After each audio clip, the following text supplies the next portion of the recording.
obviously there's a lot we can talk about with hip anatomy and how that plays into the load. And I think for guys that don't know, or maybe they have close to the same amount either way, I think split testing a regular rolling and a lateral rolling can be a great way of, hey, I'm gonna split test a lateral rolling, try to hold that vertical shin as I go forward. And I'm gonna do a regular rolling and try to hold that IR as I come back. Were you able to hold one, not the other? Did one feel better? Was a velo up? Those are all good indications there.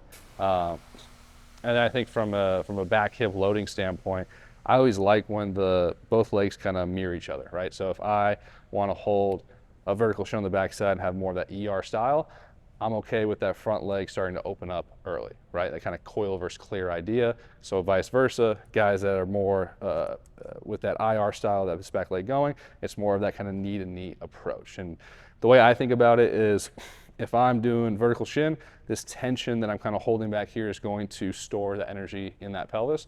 And as we talked about before, it's not just about opening up the pelvis, it's about the timing of it, right? If I'm going down the mountain, I'm opening up slowly as I go, I'm just kind of losing that tension. There's no real pop into foot plant. So being able to hold this vertical shin is gonna almost counteract this front foot starting to open up early, right? I'm not gonna kind of start to lead with the pelvis because I'm holding it back this way.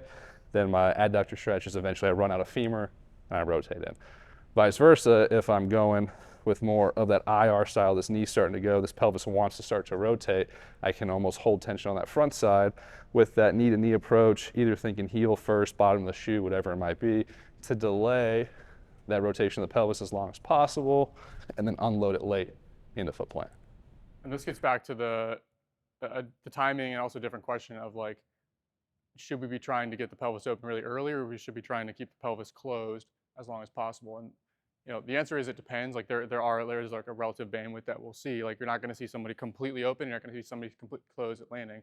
Both of those would be major flaws. But generally speaking, I would say we see an association between the guys that have a lot of range of motion that can delay that pelvis for later, like again like an Auraldus Chapman type, and the guys who don't really have much mobility to work with, for them to get into a good position at landing, they kind of have to start that rotation a little bit earlier and clear the pelvis. Justin Verlander, good example. You kind of have to clear the pelvis a little bit more into landing and start that earlier because they don't have the ability to hold, and then pop through at the last second. Right. I think that the range of motion you have access to is then going to start to play factors in stride length, stride direction, like we were talking about. For a guy like you that has so much IR, if you stride straight at the target, by the time that you take out that slack in your front hip, like I get stuck there, I'm fine. But you're going to be facing the wall. I mean, I know you're a lefty, so you'd be facing this way. But you're a guy that needs to stride a little bit crossbody so that when you hit your end range of that rotation, you're actually in line with home plate. So two things with that. One is yes, but also I would say there's a different strategy that I use versus getting crossbody. So the more IR you have, the more movement options you have available to you. You have more degrees of freedom. Your body has just maybe more range of motion. So yes, I could get away with crossbody and make it work and still get over my front side. But the other thing that guys will do is, even if they are directional, for me, I try to be directional. What I find is that if my foot lands perfectly on target, that's when I'm over rotating, because for me to get to that, take out the slack in the front leg, now I'm facing over here. So what my body does naturally, and I've just noticed this, med ball drills, swings, like any throwing, my foot finds that closed off position. And so now my belt buckle is facing the target at release. But I've taken out that extra 15, 20 degrees of slack from the lead leg. And so you'll kind of see, like, again, Verlander at times, like you'll see his foot cheat like more open to clear the way for his hips because he just runs out of room so fast. But if Verlander went and tried to stride cross body and land closed off with the front foot, he runs out of room right here. There's no way for him to get to his release point. So it's like, it very much influences direction, front foot landing, orientation, the timing of when the hips begin to rotate versus being able to delay it a little bit longer, all from like a simple test or two about how much hip rotation do you have, IR, ER.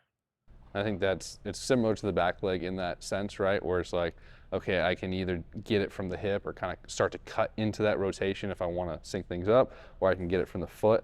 So there's obviously a lot of different options there. And I think there's caveats to everything we talk about.